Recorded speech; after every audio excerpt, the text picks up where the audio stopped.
Hey everybody, just trying to get used to using the OBS and how everything works with it. So I'm just going to shoot a stream here of just random stuff to see how chat works and everything. Hopefully people will get into chat and we'll see how it goes.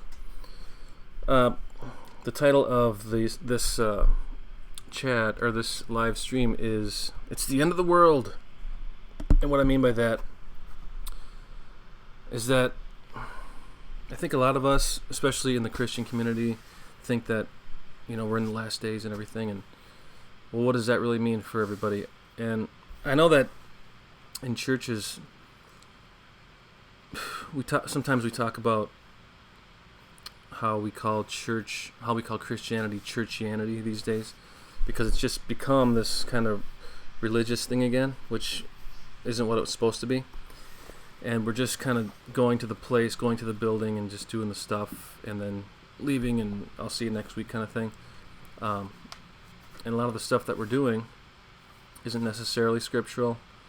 But I know people's hearts are good, and I know that they're searching, and I believe that most people in churches, are true believers, but there's so much more to the Christian faith than just, going and meeting once a week. And a lot of that has to do with just what's going on in the actual world around us. And I think that especially believers need to be just awake at what is actually going on. And I don't mean awake by watching, mainstream media and that kind of thing. So, but it's tough. It's tougher with technology and older people. Just, older. When I say older, what do I mean? Like on the other side of the technological divide. The digital divide. If you don't have internet access, or if you don't have a smartphone or access to the web, where you can find other news, like people have called it alt news now and stuff like that, you're going to be at a disadvantage, because if all you have is the 3-4 channels that you watch every day or every night, and maybe you just watch one channel for your news, it's not good. And so I just think that's so important for people, especially, like I said, especially believers, but I know to be aware of stuff like this, just stuff like that people don't talk about on the mainstream media. So I mentioned in one of my previous videos that a lot of people in my circles don't really talk about the alt news, so to speak, the stuff that's not on mainstream media, but it's okay.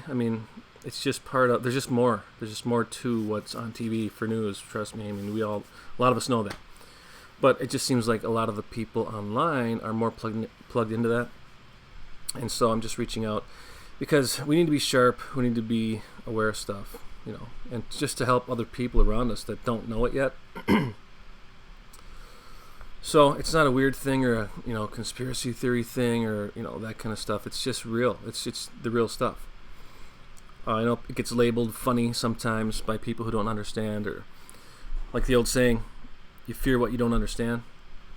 If you come across someone and say, if you come across somebody and say, we never went to the moon, and they're in their 70s, they're just going to laugh you off. They're not going to even talk about it, is what I'm trying to say.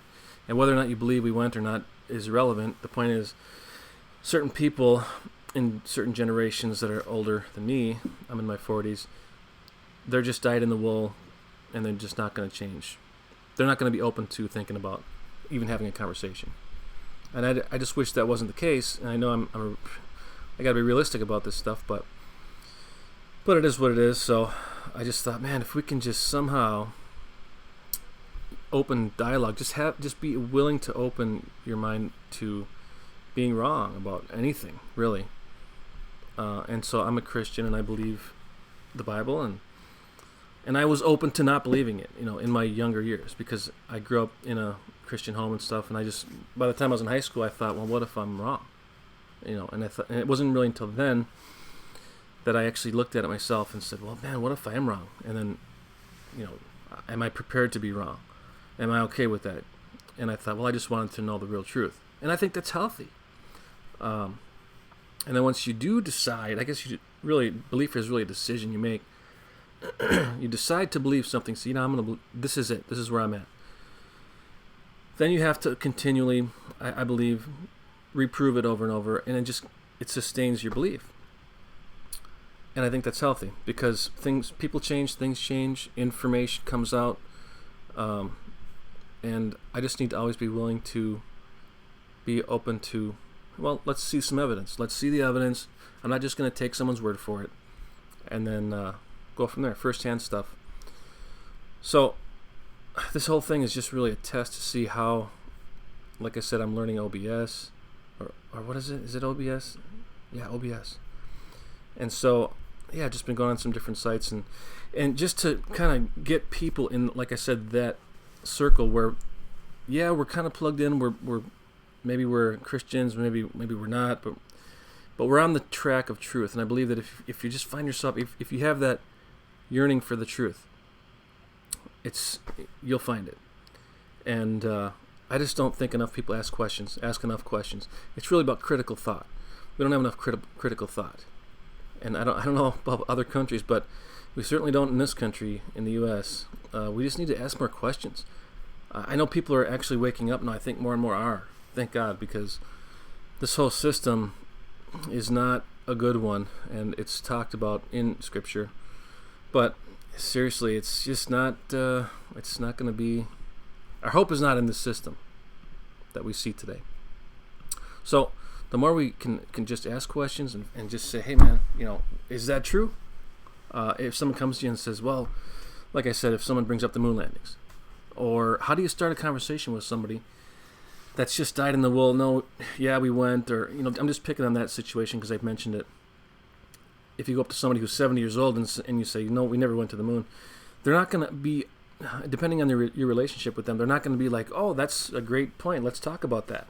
They've had decades to have this seared into their brain, and so they're not just going to say, oh, that's a good point, maybe you're right. No, so don't expect that to happen, first of all.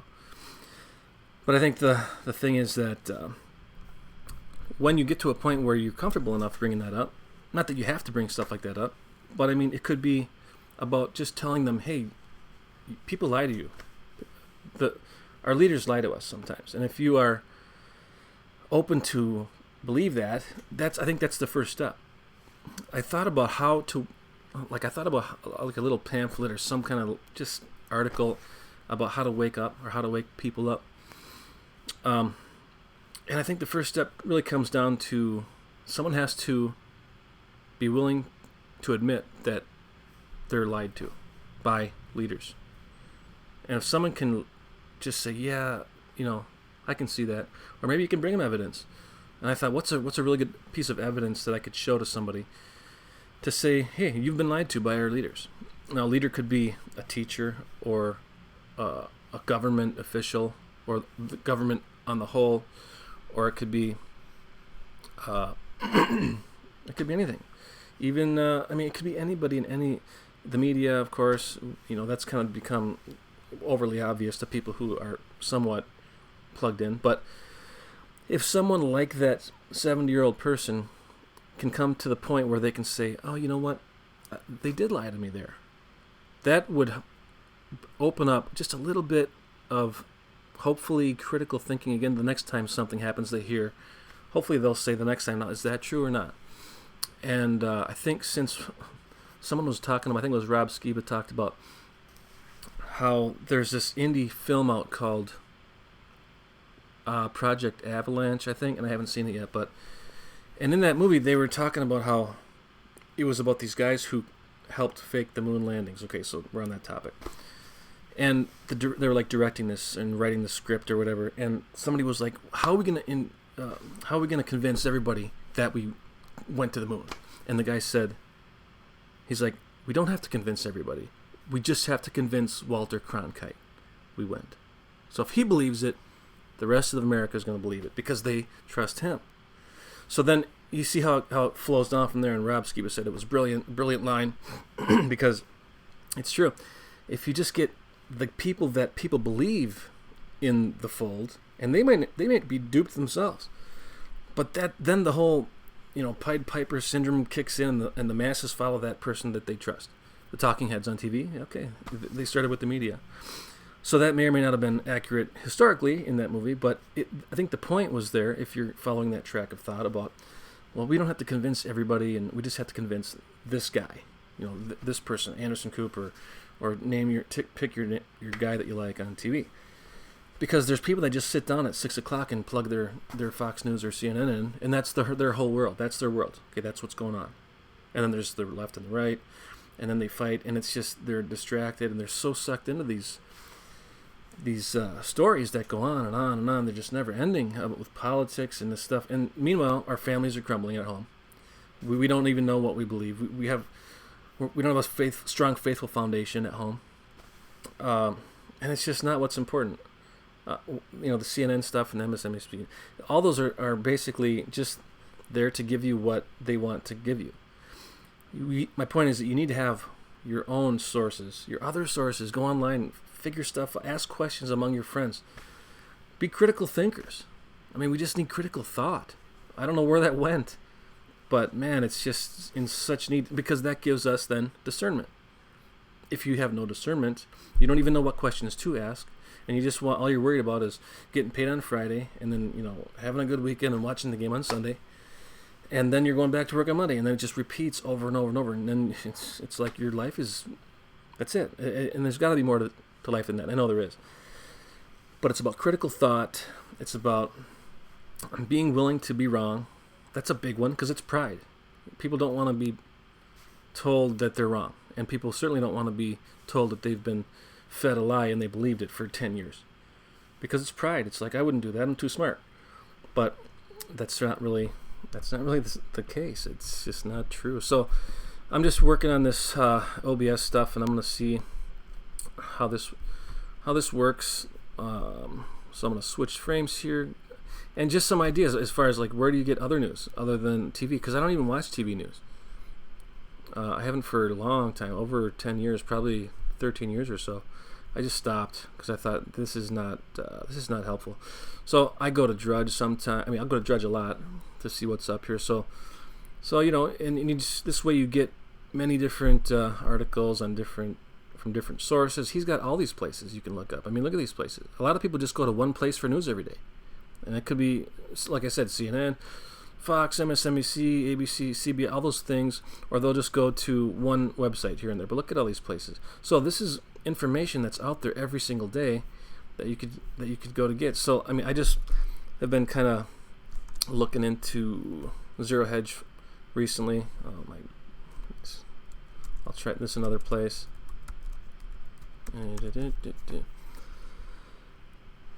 So let's see what's going on here. Today is June 10th, 2017. But again, these places you're not going to get certain news from the mainstream media. You're just not going to get it. Like a couple days ago was the, actually I'm going to look that up. This was on The Intercept. And I'm just looking for different places to get news other than TV, because it's not reliable. It's so slanted and biased. So I just want to be able to ask questions of my own. I don't want to be spoon-fed anything. So The Intercept, I saw this, which is interesting, and here's a good point. I'm just going to bring this up today. Should be pretty soon down here where it says, okay, recently. It was the 50th anniversary of, come on, here it is. 50 years later, NSA keeps details of Israel's USS Liberty attack secret. Now, again, this is just part of history, but we never talk about it. And I didn't even know about this until recently. And I mean, I think that I'm a pretty plugged in guy. I like to think that I began becoming like awake to this kind of thing, like I said, probably in 2004-ish. But this I really hadn't heard of. I mean, they kept it under wraps for a long time. So I'm just going to read this. And I mean, regardless of what your thoughts are on Israel, political Israel, spiritual Israel, I'm a Christian, so I believe that God sovereignly chose the Israelite people as his sovereign people, and that he's got a plan for their salvation, and they're going to be reconciled to him in the end. But like I said, putting all that aside, I'm not talking about the political stuff. I'm just talking about the fact that this story never gets talked about, because it would probably just for whatever reason, it just doesn't get talked about. I think it's kind of a big deal. So June 8th, 1967, Israel torpedo tore through the side of an unarmed American naval vessel, USS Liberty, approximately a dozen miles off the Sinai coast. The ship, whose crew was under command of the National Security Agency, was intercepting communications at the height of the Six-Day War when it came under direct Israeli and aerial naval assault. So down here it says 34 Americans were killed. And I just never knew that. Until this week, I'm just kind of ashamed of myself, too, that I just never even knew that myself. So this is just kind of the thing where I've never seen this story else on the mainstream media ever, as far as I can remember. And I think I would remember this. So just trying to make some points about kind of dive in and don't be asleep and ask questions and think critically about stuff. Because seriously, it's just not, everything's not as it seems, so to speak. So anyway, just wanted to kind of have this be kind of a testing day on this OBS stuff again. And email address 4dcheckmate@gmail.com. I'm just going to try to be putting stuff up more and more and touching on things that interest me, stories or issues, just the fact that we need to, use our brains more and just wake up, because seriously, the world, according to Scripture, like I said, it's on a bad path, and it was prophesied that would happen, and it is happening. But the light of the world is still here in us, and so we have to do something to affect the world as it kind of goes down in flames. We can't just sit back and wait for the end. That's at least not what I'm going to do. So I'm going to just start putting more stuff out, and if people think it's valuable, great, because I just can't sit back anymore and just watch it burn. So until the end actually comes, we have to get busy and just get some information out there, especially to people who are faith-based people. And it doesn't matter, the denomination is and it really is just about the truth, and a desire to know the truth, and a desire to show people around us that we love what's really going on in love. And I'm not here to beat people over the head with any belief I have about what happened in this part of politics or conspiracies and stuff. Those are interesting to look into, but really, if you're looking into any conspiracy theory, I think the most valuable thing to get out of that is that people are lying to us, and they all have different agendas, and some might be righteous agendas and some might be nefarious. But the point is that what's on the face value of a lot of things out there probably isn't going to be the complete truth all the time. So be careful, but be smart enough to realize there's always more to the story. And what can I do to affect my circle, my family, the people I hang out with? And if I can be any kind of a light, I want to do that. So I have this ability now with technology in this day and age to do something like this. And I don't have many subscribers, that's fine, but hopefully the word can get out through people like me, because something is happening in the world. People are actually waking up more, and I think that it's going to grow, and it's going to grow. And I don't know how much other generations are going to be willing to be open to this kind of thing, but I hope it's a lot. I hope it's a lot more. But things like this, where they've been hiding stuff from us forever. I mean, it's out there. It's just there, but we just don't look at it. We just don't look for it. We don't know it's there, but it's there, guys. So thanks again for tuning in. Hopefully I've done something to just make my point. Like, hey, snap out of it. We need to snap out of it. We need to wake up. Hello. So anyway, 4dcheckmate@gmail.com. Hopefully I'll be posting some other interesting stuff. I don't have much time, like I said, to research stuff, except for when I'm just random times. But anyway, I'll see you soon.